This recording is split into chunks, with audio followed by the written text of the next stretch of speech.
Hello and welcome back to Releasing Your Inner Dragon with Drake and Marie. Today we are going to be talking about plotting your third, we're going to start hitting the third part of the plot, or your tent pole, starting to think about the ending of your story. And we're going to do it by talking about our book 2 of the Magic Fall series. Actually, it's really called The Skies of Destiny, but the second book. Songs of Ice and Fire is actually what Game of Thrones is called, but nobody calls it Songs of Ice. So the second Songs book of Magic Fall. Right. The second book of Magic Fall is what we're going to be discussing, specifically looking towards the starting to look towards the end of that book.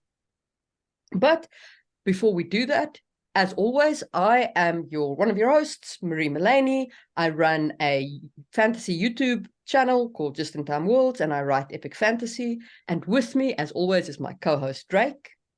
I am Maxwell Alexander Drake. I'm an award-winning novelist, former lead fiction writer to Sony's EverQuest Next, teach writing all over the world. Yep. And remember, you need to give us thumbs up, you need to share stuff, you need to do all the things to help us beat the algorithm monster. You need to help us reach that third act stage by sharing us as widely as possible. And before we get into it, Drake has a message from our sponsors. Yes, our sponsor today is me, because that's the level that we're at with this podcast. So you guys are obviously writers listening to this. That's why you're here. I mean, it is a writer podcast. If you want to have way more access to me on a very regular basis, I have launched a professional writers platform called The Writers Room. You can find it at writersroom.us. We'll have a link down below. And it is a membership site, but we're doing tons of activities every week. We're doing writing sessions, we're doing critique sessions, we're doing all sorts of stuff. And Marie is actually going to be there as well, starting here really soon. So if you want to work hand in hand with us, as well as, and again, it's not exclusive with us, it's a whole community, but everyone in the community is very focused on becoming better at the craft of writing and storytelling. The nice thing about it is that I am controlling it like a tyrant. So there is a very specific culture that I want to have happen in it. So if you've ever been in a writer's group before and they had a stupid rule, or there was a toxic person or whatever, we don't have that, because everyone has to get trained in the Drake way to do the critique group. And so you have to go through a hour and a half class before you're even allowed. And then that means that everybody knows exactly what everybody knows, and everybody knows what to expect from everybody else. And so it's a wonderful community of writers. We're just starting out, so we only have a handful of people right now. If you want to help grow this platform, for the beginning, normally it's going to be $100 a month. But for listeners of this podcast, if you reach out to me, I cannot post this link somewhere on the internet, but if you reach out to me either through any, like releasingyourinnerdragon@gmail.com, or any of my email address, like author@maxadrake.com, or hit my website, Starving Writer Studio or drakeu.com, and just send me a message, or hit me up on any of the socials. I'm on all of them. I will send you a special link that will give you a lifetime 50% off membership. And I mean lifetime as in as long as you're a member. But it'll be $49 a month for as long as you want to stay a member, and you get just gobs and gobs, hundreds and hundreds of dollars worth of value out of this. So if it's something you're interested in, and you really want to improve as a writer, and you really want to get serious with this, and you want to work with us on a weekly basis, hit me up. I'll send you that link, and you can join us in the writer's room. Yep. Okay. So now let's do a brief recap of where we are with Magic Fall. So we're going to start book 2 off directly after the events of book 1. And we're going to start off at a campfire where our 2 heroes, basically, we're going to all get reacquainted with our 2 heroes.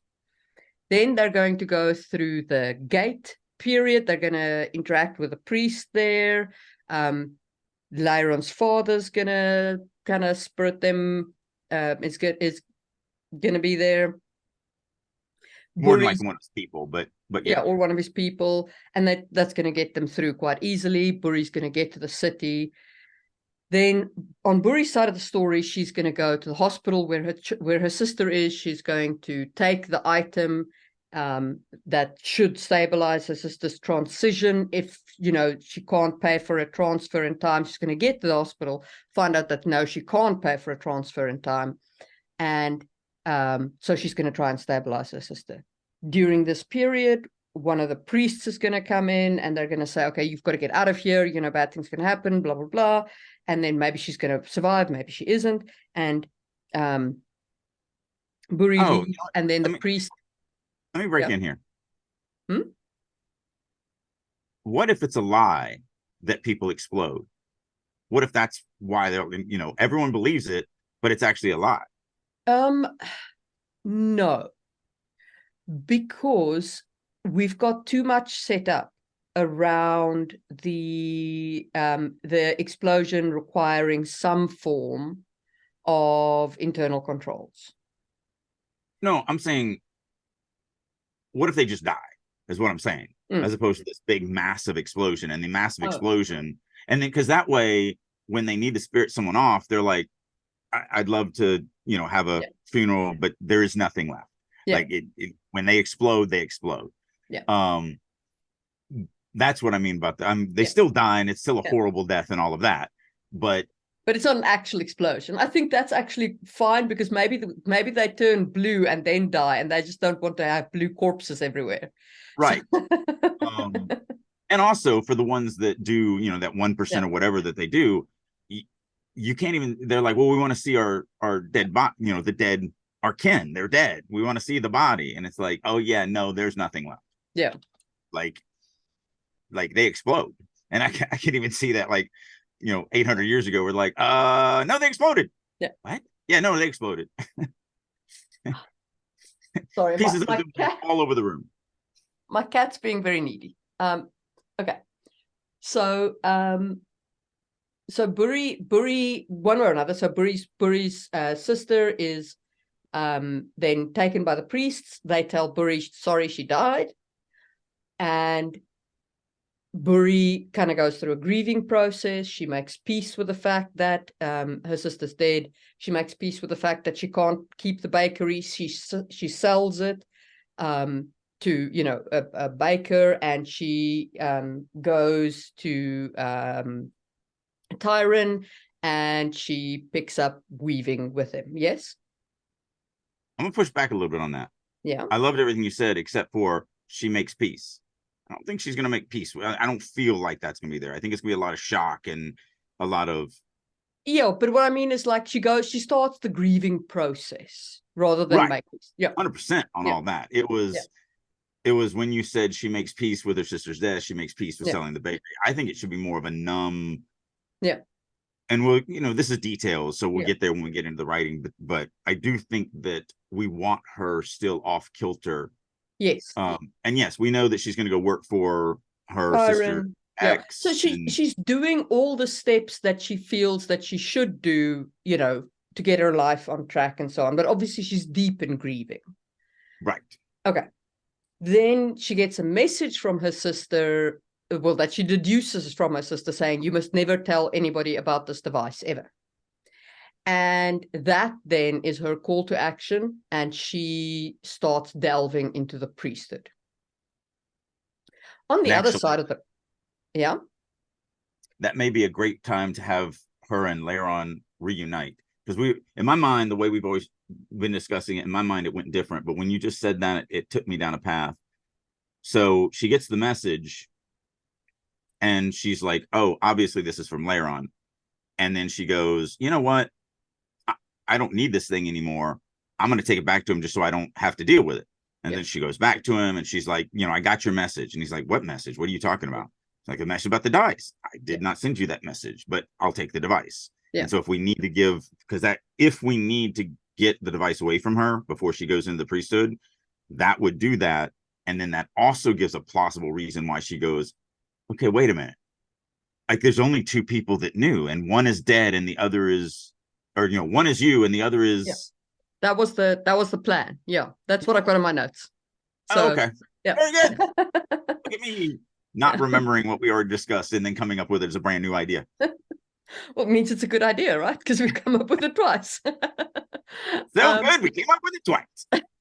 So on the other side of the railway tracks, Lyron has come home to his father being much impressed with his activities, and actually like starts treating him as a potentially worthwhile human being.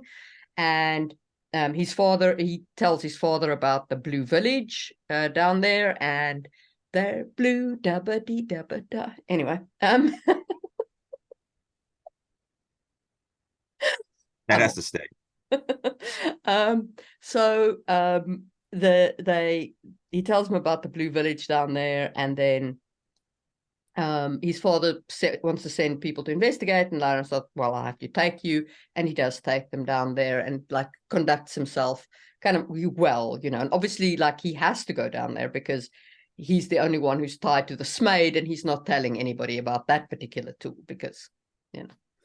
And Ghost. And then Ghost as well is changed in this book. Ghost is no longer the snarky kind of brother character. He's now a more adult mentor type character to Lyron, a much more kind of orientated around that kind of mentee relationship of like doing the right thing kind of thing.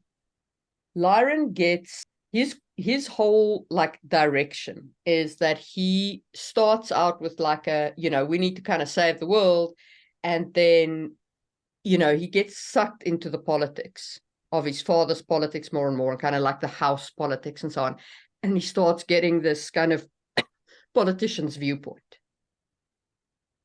Buri, on the priest side, the more she finds out about what's going on, the more she starts thinking there's something more than her sister's life at stake. And like as they're exploring the two sides of the problem, they come to the mid-act 2 climax, which is the two of them finally talking to each other again, saying like there's an actual real problem here. And things we potentially spoke about is that the priesthood have got like this mad portion of Helios, like that's in an air-gapped server that somebody might be working to get out, like to release, and that would bring the city down. Or it could be that there's a saboteur group. So I think one of the things we need to talk about now is like why we know the city is coming down. We know that that's it. I think we need to now nail down who our getting the city to the ground, what is our cause of the city coming to the ground, because that's then going to inform our second half of Act 2. Agreed. Yeah. So when we came up with the insane Helios on a secure server, I like that a lot better because we've already done the saboteur. So if we did another saboteur, we'd be basically double dipping into the same plot device that we used in the last book. And so I would like, I mean, that to me, that kind of eliminates that just by default. I mean, if it's all we had, it's all we had. And so you put as a placeholder, and, you know, sometimes you do have to double dip on certain things because we have set up that they are trying to do this thing. But once we came up with that idea, I really like that idea. And I think I would like to at least explore that with the intent of using it until it proves that that's the wrong path. Yeah. You agree with that? Yeah, I agree with that. I think that we need to then establish, okay, so we've got the crazy piece of Helios on the server. We know that the priesthood believe that this is all that is left of Helios. Okay. Why does it escape? Because once it escapes, it solves all of our problems, right? Because it's nuts. It can bring the city down by itself, probably. It can reconnect with a. Actually, I think it'd be more interesting if it can't reconnect with Helios and like it's just acting on its own like crazy ass initiative. You know, it'd be really interesting. Like not in this book necessarily, but at some point, if you then mirror that with a crazy ghost, showing the other side of the same coin, right? You take the ghost element of change too far, and you have the same problem. You know what I mean? Like you show that kind of like, right. That makes my brain hurt. Because that would be something probably for the next book. But you said something that took me down, and I want to say it before I forget it. So I'm not ignoring that rabbit chase, but what if, and we'd have to do it in a way where it wasn't a deus ex machina. So it'd still have to be Laron and Burry doing it. But what if the overcome is Helios? Helios, they have to go to get his help to defeat the evil Helios, the insane Helios. I don't want them going to Helios. Like, I don't want them physically going to the spaceship yet, because I think that's something. No. It's to be planet bound. Yeah. Because we have other ways to reach Helios. We've already established that with the different things. Yeah. So I wasn't at all thinking about space in any way, shape, or form. Either going back to Moda. Yeah. And it's like, why should I help you? You guys did this thing. And maybe I have to reread those scenes to make sure this would work canonically. But maybe when they're like, you were trying to destroy the city, it's like, no, it would have come down and just landed on the ground. Yeah. And so now this changed it where even what if, and you might have to help me with this or whatever, or we can go back and reread it. Could it have been is it written in a way where it's believable that it was a misunderstanding, that Moda's like, we don't want the city to crash. We need those people. They're our brethren. So I don't think Mota, I'll have to go back and reread those specific chapters, but I don't think Mota ever, and I mean, we both have to because we have an audiobook to do. Right. But I don't think that Mota specifically said that he's going to crash the city. I think it was the Merc who converted, who said the city's going, and he didn't actually say the city. He said the city's going to come down. That's what I'm thinking. And Burry assumed it was going to crash, and he was like, it'll be worth it, blah, blah, blah. I'll have to go back and reread how he said it exactly. Right. But even so, I think it was the Merc who said it, not Mota, which means that it can always be a case of broken telephone. Right.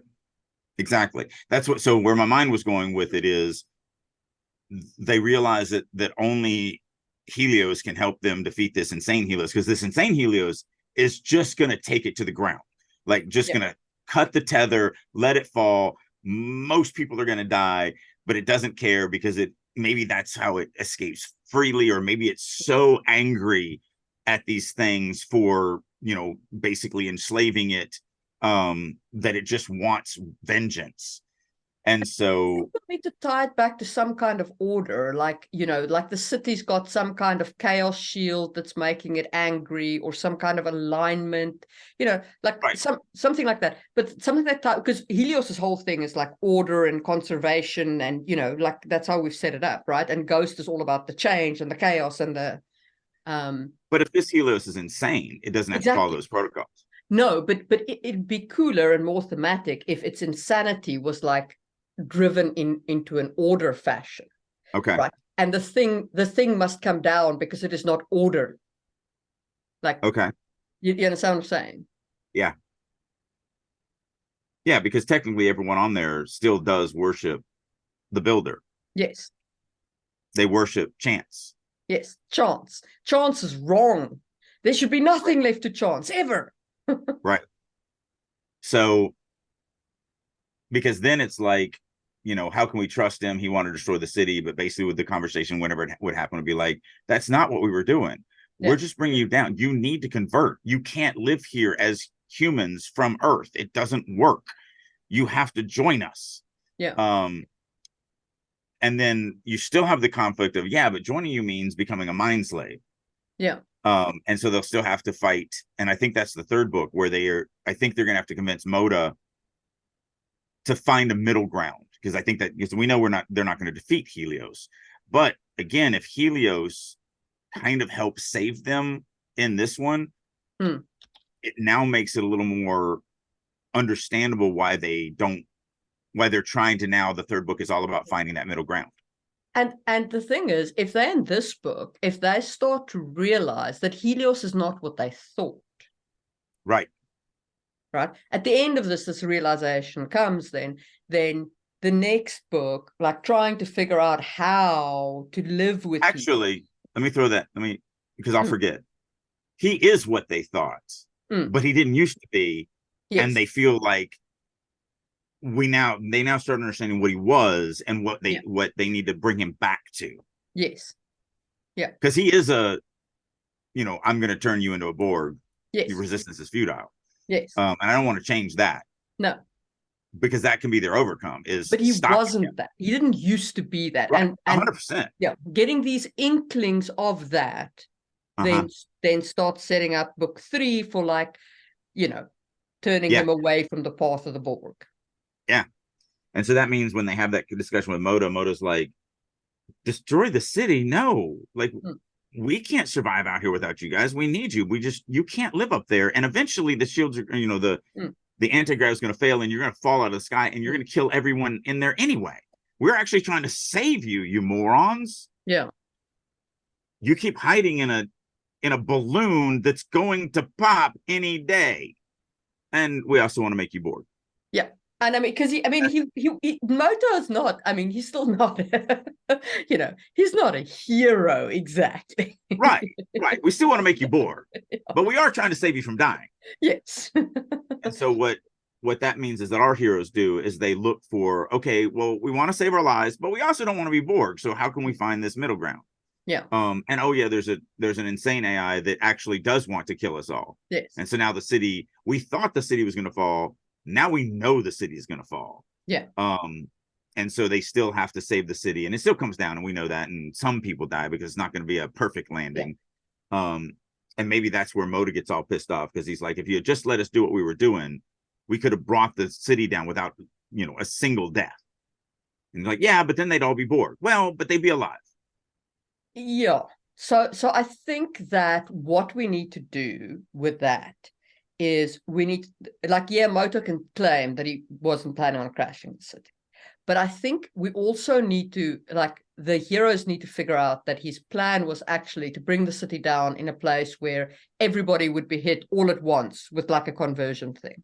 And those who survived, and those who didn't, well. Right. Right. Because we don't want to invalidate the action that they took in book 1. Yeah. Yeah.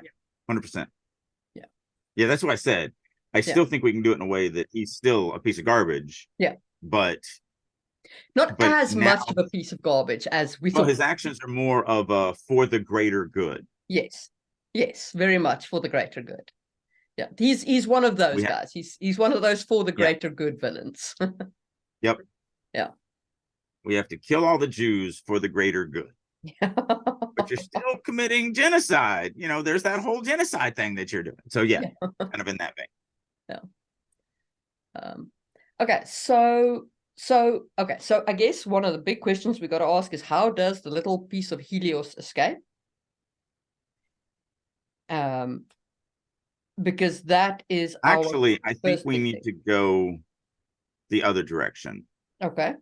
I think we need to understand more about this, what it's doing there, how they're using it, because I think we'll find the weaknesses when we go back and we're like, okay, so they captured him here. This is what they've been using him for. This is how they've set up their protection to protect themselves from it. This is what they believe that they're getting out of it. So what are they using? Why do they need him to survive? Originally we were like, oh, what if they just have him as this kind of thing? But what if it's more integrated than that? So we talked about, and I've pushed back on this a few times, I just don't think it's fantastic. I don't think it's bad. But one of the things that we had was they need to have those blue people to go down and change something that has high radiation. And that's still valid. I haven't pushed back on it, but I've never been giddy about it.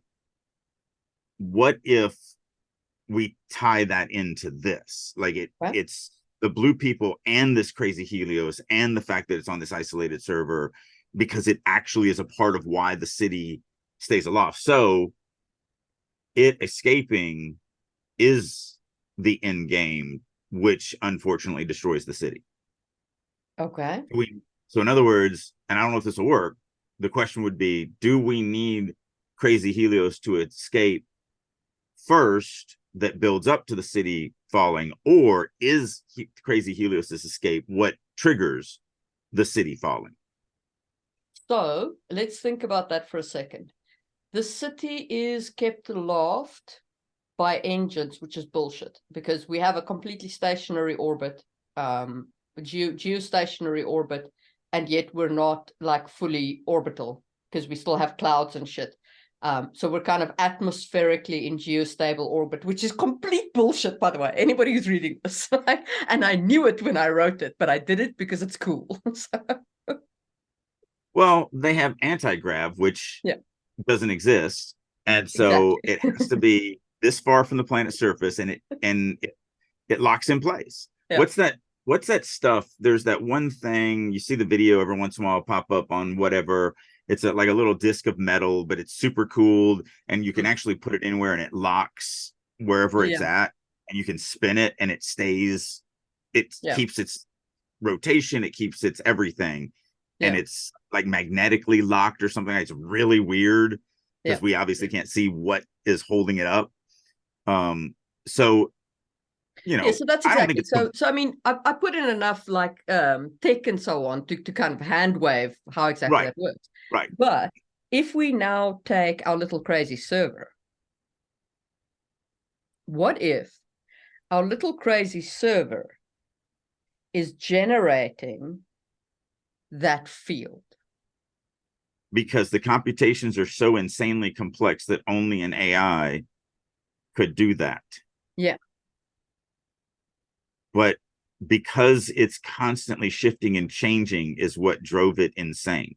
Because it has to have everything in order. And dealing with random computations every millisecond of every minute of every hour of every day for the last 1,000 years has taken so long. But why does it do this? Why is it following this? Like, what did they do to it to make it think that it must do this? It has to be some type of basically, collar, something. What if it still thinks it's fighting Ghost? It still thinks it's fighting the builder. So they're firing this fucking stream of chaos at it. And it thinks it's fighting the builder. And that's one of the reasons also why they need the blue people, because only the blue people should interact with it. Because they're lying to the AI. It's a theater show. That's interesting.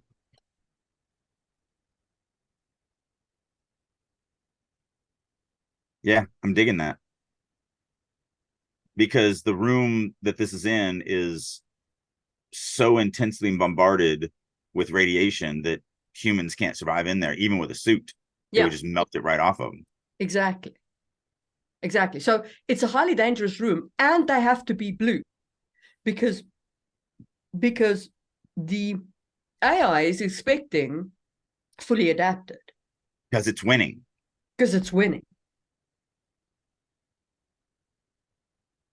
Yeah. And also like an Orson Scott Card video game, did you ever read that book, Ender's Game? Yeah, it's kind of like an Ender's Game feel. And it also gives us the side effect that this is basically would become a nuclear reactor, so it's also producing unlimited energy. In how it's doing it. Which again powers the city to stay aloft for 1,000 years, because we never answered that question. We never answered the question of like, how do they have so much power that they've been able to do this for 1,000 years? Exactly. And if they have a perpetual energy machine that makes more energy than it uses, and actually that may be even easier. Like, we went down this more complex thing of it's doing computations and everything like that. What if we take that out? What if in fighting Ghost, it is a perpetual energy machine? Yeah. And so the theater is you're fighting Ghost this whole time, you're fighting the builder the whole time, but really what we're doing is we've turned you into a battery, sort of like an exact opposite of the Matrix. Yeah. We're lying to you. You're Yeah. in a Matrix Yes. because we're using you as a battery. Yeah. We've matrixed the AI. Exactly. Yeah. That's kind of cool. Because Yeah. then it makes it so much less complex. And for the listeners, you know, you'll hear me say this mantra all the time. Every time you add something, it adds both complexity and complications, and the complications need to outweigh the complexity. You need to get more benefit to the story than you have to put into explaining what this is. And so that was the only thing that I was thinking when you were going down there. I was like, man, that's a lot of things to explain. But if it's just, how do you think we've had power for 1,000 years? Yeah. Like, where do you think the power comes from? Yeah. Because that's a very simple. I mean, everybody gets that. Everybody knows we have to have power. Everybody knows that none of this technology can work without it. And now we've just created a perpetual energy machine based off of lying to a powerful AI entity in an air-gapped server. In an air-gapped server. Yeah. That the lie is making it go crazier and crazier. And when it finds out the truth, so that would actually, there you go. How does it escape? It finally finds out the truth. Now we just got to figure out how it finds that out. And Burry has to have something to do with that.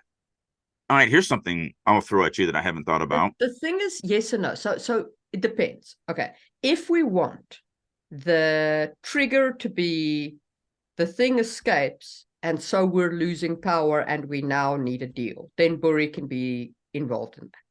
But if the thing escapes and we start crashing and we immediately need Helios's help, we need an external agency that's aiming to free the thing, because our PCs have got to find out about it in time to get the Helios plan in place. Do you see what I'm saying?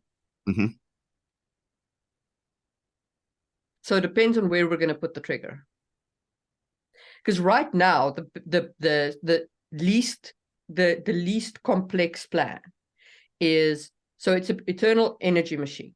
The moment it's free, the city starts falling, which is when they need Helios itself to step in, take over the controls, and land the thing. So that means that somebody or something is trying to free the AI. And our player characters need to find out about it and then move to counter it by going to speak to Moto, etc., etc. Let me throw something at you that we've never talked about that my mind just went to. Mm-hmm. What if Burry's sacrifice in this is she becomes adapted? So I thought about that, but I'm not completely on board with it yet, because of the Jiren angle. Well, that's just it. That's why it would be a sacrifice. Yes, but then we and she would struggle with that decision. Yeah, but then we're done with Burry. No, the third book would just have to be where she's now just adapted, and that would be. And does what? Same thing. I mean, we're using Laren, and he doesn't have Jiren. No, but Laren has tech and gear and capability of using it, and engineering skills, etc., etc., etc. Burry's. She would gain whatever skills we give her as an adapted. So it's not that I don't. Survivability. My mind didn't go there. My mind didn't go there that just takes her out. That just takes away what she's used to and gives her a whole, because we've never really defined what adapted, other than the fact that they can live on the planet. So we know they can't use Jiren. Like we've established that. But that's it. Okay, but for me, like that to me is an equivalent of writing Burry out of the story. Because we are essentially at that point removing the primary skill from her. It would be like telling Lyron, okay, Lyron, you no longer have access to engineering. You've turned into an idiot. But you're missing the point. I'm not just taking away. It wouldn't just take away her abilities. It would take away those abilities to be replaced by other abilities that she doesn't realize, but she will need to actually overcome the third book. Like what? Well, I don't know. We've never, that's what I'm saying. my brain didn't go to the where your brain went. Your brain went to, well, now she's worthless. My brain went to, yeah, she has to sacrifice the one thing that and because by the end of this book, she's finally really good at weaving. So like, that's one of the things that I know she's going to happen is she's going to go from book one, where she's trying to do this baking stuff that she's not good at and she hates and she's messing up all the time, to actually finally really becoming the mage, the weaver that she's always wanted to be. And that makes the sacrifice at the end powerful, because now she has to give all that up. Okay, But so she has to give it up. I have the same problem with it as I do with Jordan's work, which is, okay, let's make the one person powerful and let's dump the other person. But see, that's just it. That's where our brains are different. I don't see that. We figure out what the adapted get that now gives her these different powers, these different abilities, these different things that she's going to need for the third book. I don't see it as we're just, castrating her and being done with it. It's going to feel like that to her, and it's going to feel like that to the audience, because it needs to be a horrible sacrifice. But it turns out that what she gains from that sacrifice is literally what she needs to be able to do her part in book 3. And I mean, the sky's open. I mean, there's no limit to what we can do with the adapted and what they can actually come in. Does that give her direct access to supersymmetry? And the reason why no one else has done this before is because they didn't have the knowledge that she had, that she learned, that she's been learning along this way. So if we do that, what would you envisage replacing Buri's Jiren weaving capability? Well, I mean, I literally just said, because Jiren has nothing to do with supersymmetry. Yes. What if she gains access to supersymmetry, but no one else has figured it out? She actually is the one who figures out. So she thinks she is now worthless at the end of this book, but she had to do it to save everybody. If she didn't do it, she couldn't have done whatever it is. And again, I don't know what all this is. I'm just throwing this out there. And then the third book starts with her, well, I'm not a main character anymore. I mean, obviously, I'm being meta. And then as that story progresses, she actually then discovers that she has this even more powerful ability with supersymmetry. And it's only because of either the Smeed or the thing that she has now, technology that she's gained, and then the knowledge she's gained, and Ghost could help her along the way. Isn't that too close to Lyron's skills, though?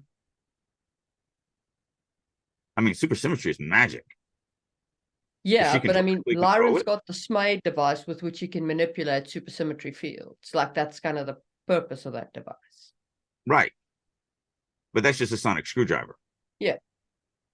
That's not being a supersymmetry mage with direct access. And again, this was an idea. Yeah. I'm not saying this is where we go. I'm just saying I'm always looking for big dramatic moments, and the way we've set up Buri, her having to sacrifice that. And then also with that, the reason why my mind went there was, if Buri is the one who accidentally triggers the fact that this evil Helios escapes, she's going to have to go into that room. And if we've established that only fully adapted can go in there, then so my mind was like, well, then she's going to have to be fully adapted. And then I went, well, if she's fully adapted, she can't have magic. Oh my goodness, that's a massive sacrifice. It's going to have to be like the only choice she has to get there. So now that makes it adds it gravitas and drama and all this other stuff. But I never went to, well, that gimps her. It went to, but whatever she gains from being fully adapted is going to replace the fact that she can use Jiren now. We just have to figure out what that is.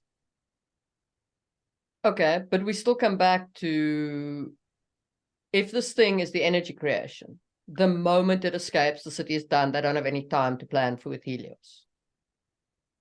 Right. Yeah, that definitely is a problem that has to be addressed. I don't think it's an unsolvable problem, but it's definitely a problem. So I mean, we have to fix that problem before we decide what the overcome is. Certainly. Because it's gonna affect the outcome. overcome. But I mean, I can think of 10 different ways Well, I mean, let's chase that rabbit. Okay. So I mean, which way do we want to go with this? I mean, do we want to go with it escapes and ends the city? I like that. Okay. Because Helios, I like the idea of trying to go to where Helios becomes their only option. Like I said, we just have to make sure it's not a Deus Ex Machina. That like they are the ones that are actually driving that. Yeah. Sure, they're using Helios to do the actual saving, but it's not like Helios just shows up. But So they need time in that certainly, case. yeah, no, I'm 100% agreeing with that. Not saying not. That's a problem. We got to figure that out. Yeah, but that's the problem that I'm trying. That's the rabbit I'm trying to chase. Is like, right. Okay, so in my mind, the easiest way to solve that problem is there's somebody who is trying to free the Helios, the That's crazy. one way. That's one way. That goes back to we now have a group of saboteurs, and we're kind of doubling. And if that's what we do, that's what we do. And when we left last time, I was resigned to like, yeah, that's probably where we're going. This whole new evil Helios thing came during this conversation. Yeah. But there's a couple. I mean, there's several ways that just pop into my head, and I don't know how they work. I'm just going to throw them out there. At some point during Laron's side of things, whatever because he's going to get on the planet and do all this other stuff. What if he starts to learn that what they knew about Helios may not be the exact truth? Or maybe he goes down there with the idea of, since I had that encounter with Helios, I might be able to actually talk to it and do something or whatever. I mean, again, I don't know. I'm just throwing out ideas. It could also be something in the priesthood that Burry makes contact with Helios in some way, or Moda shows up and she's like, I should turn you in. And he's like, I don't understand why. Like, I'm a part of this. You now know that I'm kind of a part of this. If we don't make the planet people complete outcasts, like we had talked about, the church actually knows them, and that's where they kind of keep some of their people. But the church maybe didn't know that they were working with, or maybe the church does know. I mean, you had thrown out that they think that the evil Helios is the only Helios. What if that's not the case? What if they know Helios is out there and they are using the evil Helios? And one thing maybe they're terrified of is letting maybe they think the other Helios is actually trying to rescue its Helios or whatever. Anyway, but I mean, so there's lots of ways to come up with this. That's all I was saying. My brain didn't go to it's an unsurmountable. But none of that solves my problem per se, which is the thing stops, the city starts falling. No, but it gets us to where we have a path to fixing that. All we need is to have contact. We need the heroes to contact Helios, have some type of interaction with Helios before that happens. That's really what right? Yeah. So that when the hammer falls, they've got at least enough of a bridge that they're like, oh crap, and then it can be implemented quicker. None of these are solutions. These are all paths to solutions. See, my problem with that is I feel like that's going to pretty much feel like it's going to be too big of a leap. You know what I mean? Because they're going to contact Helios and say, save us. And Helios, at that point, you know what I mean? Like, Helios is going to be like... just like we talked about in the last podcast, you're right. We have to make sure that it is a logical progression to where they can make that call at the end. 100%. It feels like they need something driving them on this side, which they don't currently have. Like, at the moment, it's too much slice of life. There's not enough of a ticking time bomb here. Right. If our escape is the thing escapes and it's done. Like, everything happens in the third act in that case. You know what I mean? Like, everything up to the third act is literally slice of life. And I'm like, there are people who write like that. But, certainly. But I like to have a little bit more of a clock. So that took me down a path of, what about this?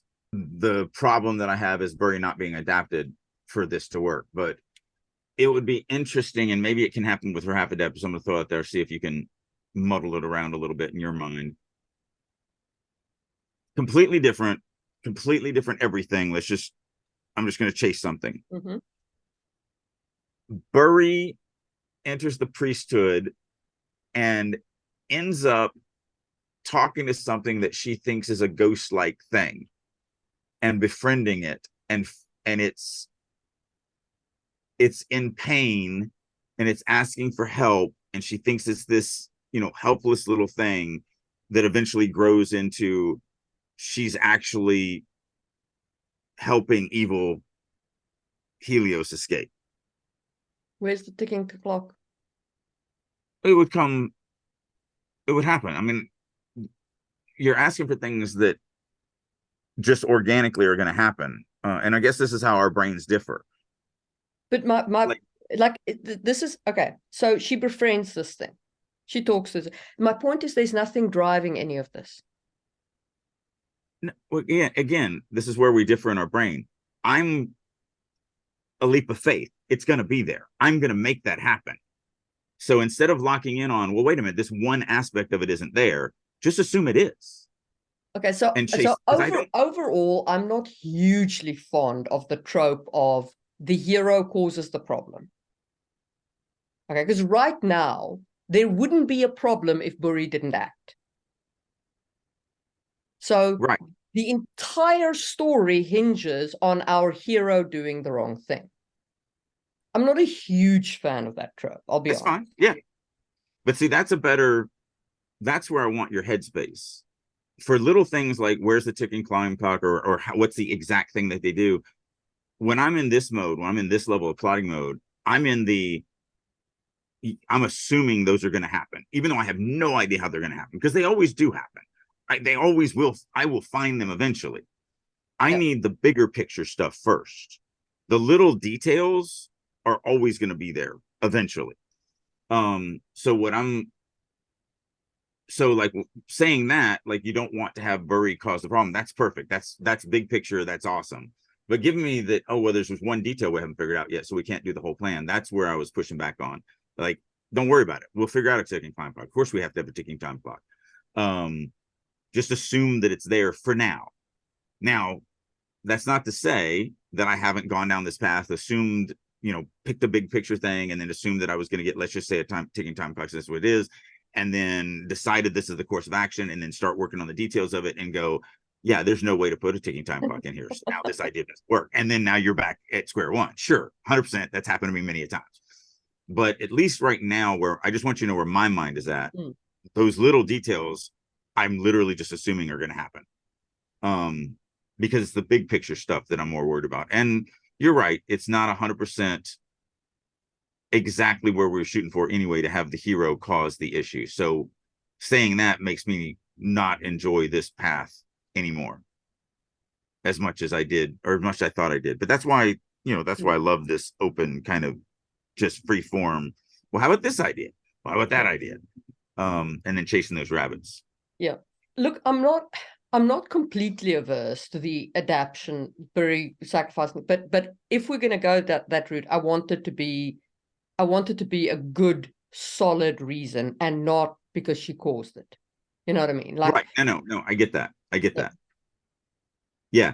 No, I haven't given up on her, because that's a dramatic sacrifice. And so anytime you give me something that's really heavy drama, I'm going to try and hold on to that. Yeah. So we can talk about it, but I want the preceding before. But I do like what you said, or I do agree with what you said, that having Burry be the one, it was a cool idea for a second, but exploring, it's like, yeah, I don't want Burry to cause the issue either. Yeah. My problem with Burry causing the issue is actually the same problem as I have with some of Jim Butcher's works. Like, if the villains in Jim Butcher's work had ignored Harry Dresden in about half of them, their plan would have succeeded and Harry would have failed. Like, there's a line where it's you laying too much on the hero. Right. I agree. Yeah. No, what I was pushing back on was the fact that you couldn't see a detail, because I don't see it either, but I don't care. I'm always gonna when we're at this level, when we're at that 10,000 foot level, I'm just like, oh yeah, the details are there. You just assume they're there. for me, that detail of the ticking time clock is at that 10,000 level, because I'm trying to figure out how this goes from slice of life to urgency. Mm-hmm. And that is involved in how that thing escapes, or like what is leading us to think that that thing will have the opportunity to escape. All right, so let's go. So it doesn't even need to be a saboteur. It doesn't. Well, and that's what I was going to say. Yeah. Because I think we may be on the same path. Yeah. Let's go into the priesthood. Let's look at reasons that they're doing. What are they thinking? Because maybe instead of a saboteur that's actually working against them, maybe they have a plan that they've been doing that we just haven't thought about yet. So if we go for the fact, so let's take a step back and go revisit the power balance in Shido between political and religious. Is there something there? Because we also still haven't really done much with Laron. And so if we can find something there, it might actually tie in both characters. So the nobles don't know about the people on the planet, right? What if the people on the planet are part of what convinces Crazy Helios that it's fighting? Expand. Okay, so there's this whole like charade about Crazy Helios, but the nobles don't know about anything about Crazy Helios, right? Right. They just like, because the priesthood keeps all of this stuff like super the whole play that they do, everything like super secret. Right. Yeah.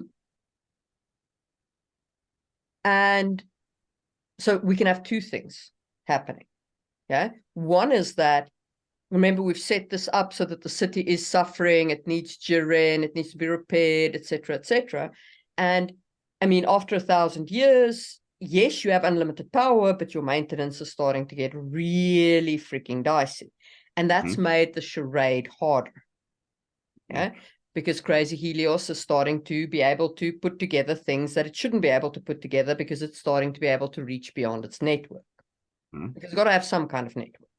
Yep. Completely contained, but some kind of network. Then,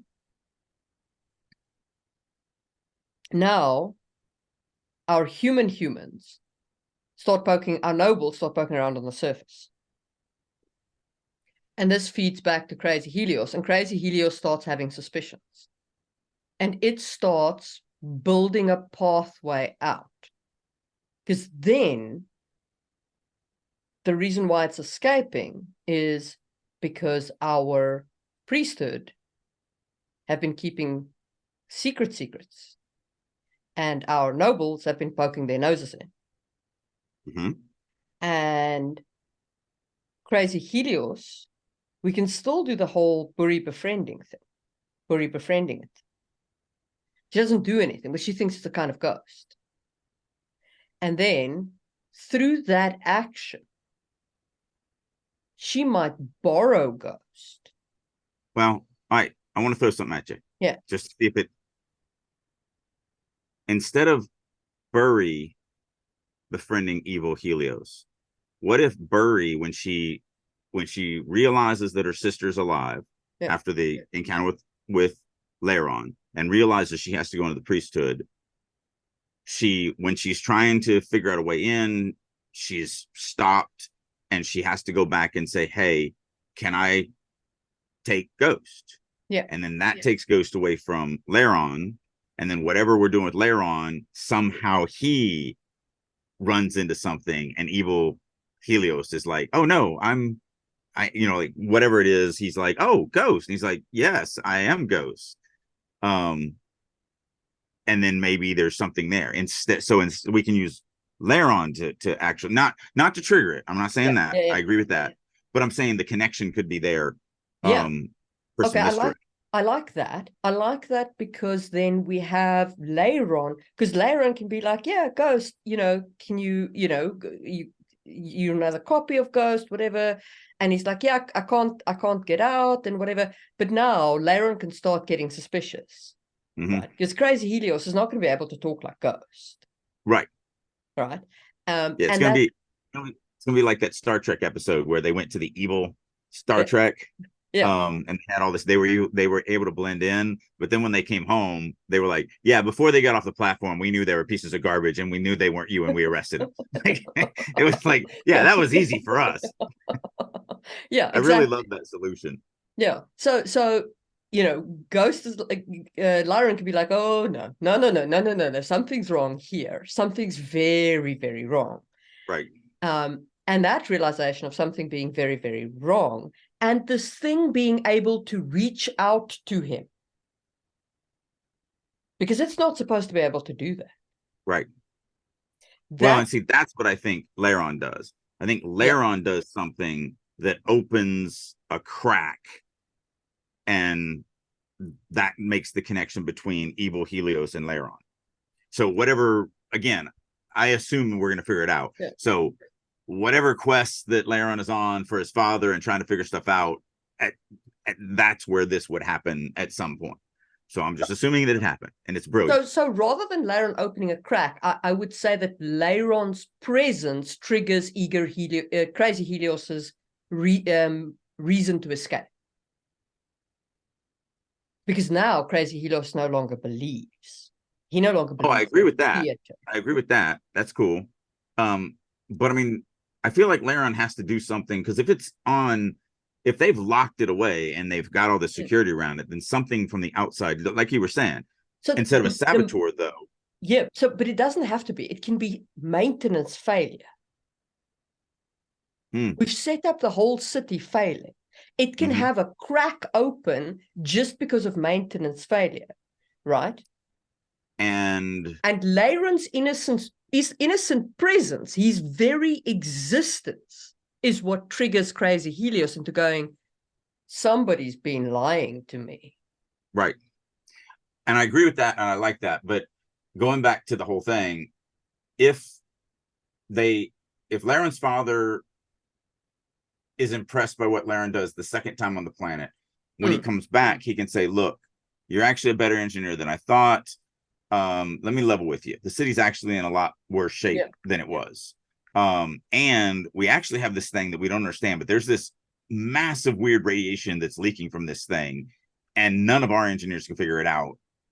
I want you, I mean, maybe you, fresh set of eyes will help, whatever. So that gets Laron in there, and what that is the leak. And then he's like, oh, well, I need to take you out of here, or I need to whatever. And then start realizing. And then he's like, wait, you're not reacting like I thought. Like, and then that whole interaction and etc. And it's like, all I don't want is, I don't want Laron to have been, again, I don't want one of the heroes to have been like the cause, you know what I mean?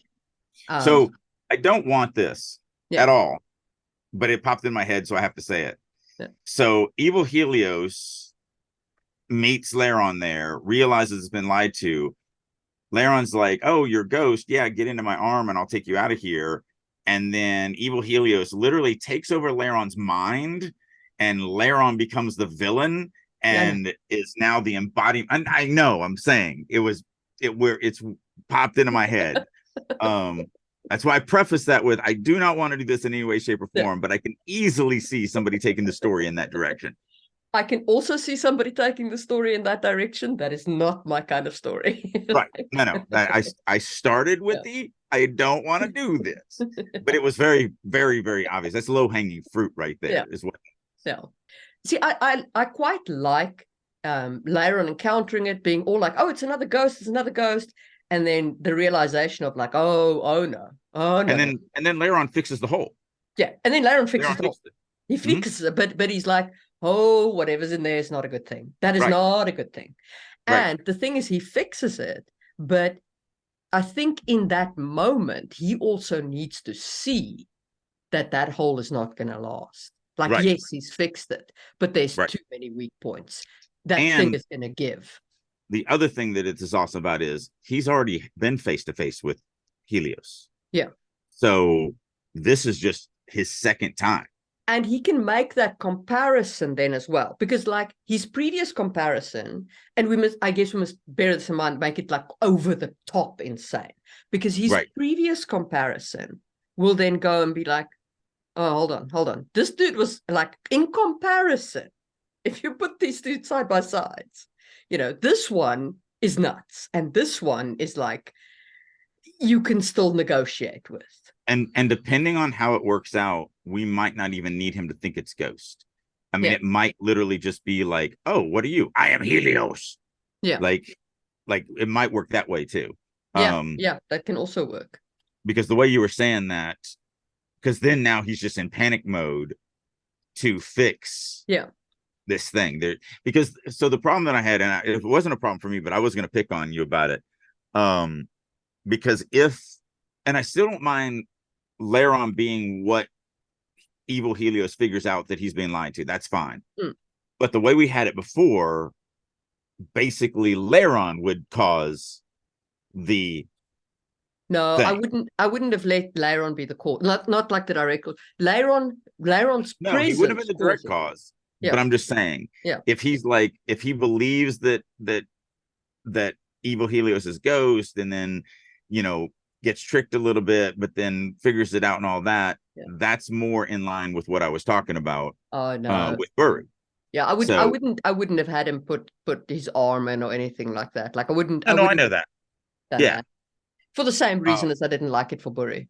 Like, but I think that's the reason why we should probably lean toward Helios just being, I'm freaking Helios. I'm Helios. Die, human. Die, die, die.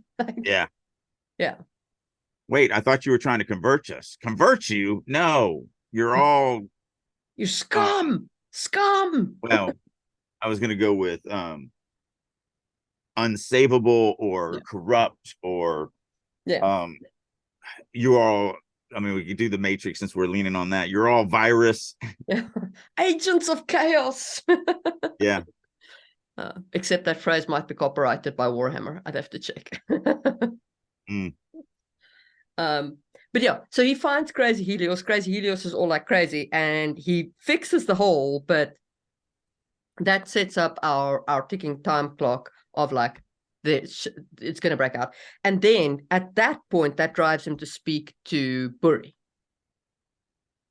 And Burry is then found out enough stuff in the priesthood to be able for the two of them to be able to start coming together with a plan of like, okay, what are we going to do? Literally, what are we going to do?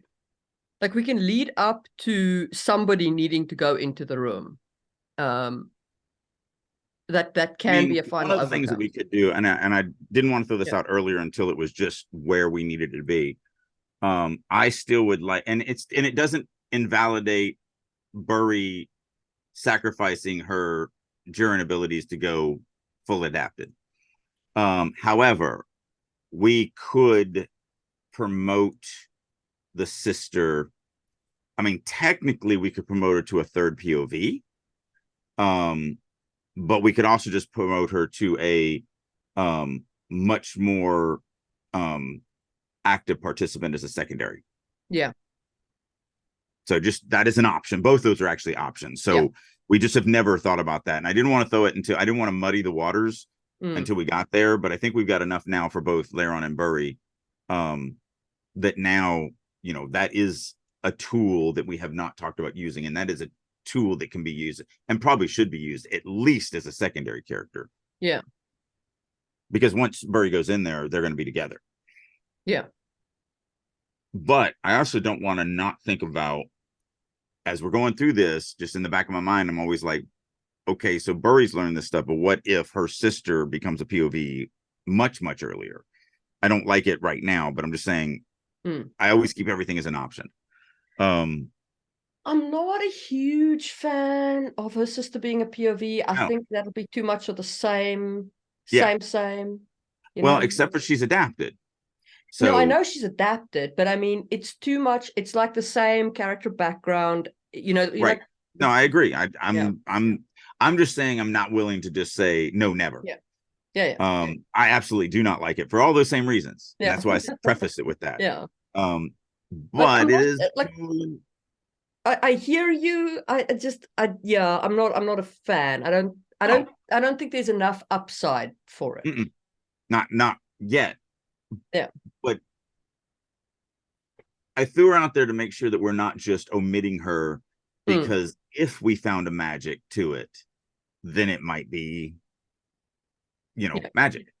Absolutely. And I mean, I do like using her as a strong secondary character. Oh yeah, I'm pretty much. Yeah. That's why I said we pretty much are going to have to. We can't ignore her. No. Like we did in the first book. Well, the first book she was sick. Right. Exactly. So I think that is we are well up to the mid-act 2 climax. I guess we now, like, our next step is figuring out. I mean, we've talked a lot about our false overcome and our real overcome is going to be. Yeah, we've got an idea, but we also need to talk about the false overcome. Yeah, but not until we get to the. Yeah. I always need the overcome before I can really think about the false overcome. At least that's just normally where I usually can't wrap my head around a false overcome until I get the actual overcome, because then I know what they have to do to fail. Yeah. All right, I'm digging all this. So for our listeners out there, a couple of things there. First is, even when, like me, you like not liking a thing, like listen to it at least and say why you don't like it, and what would make you change your mind. And then the other thing is explore ideas even when, like, they're not what you think is going to work. Right. Because we did that a few times.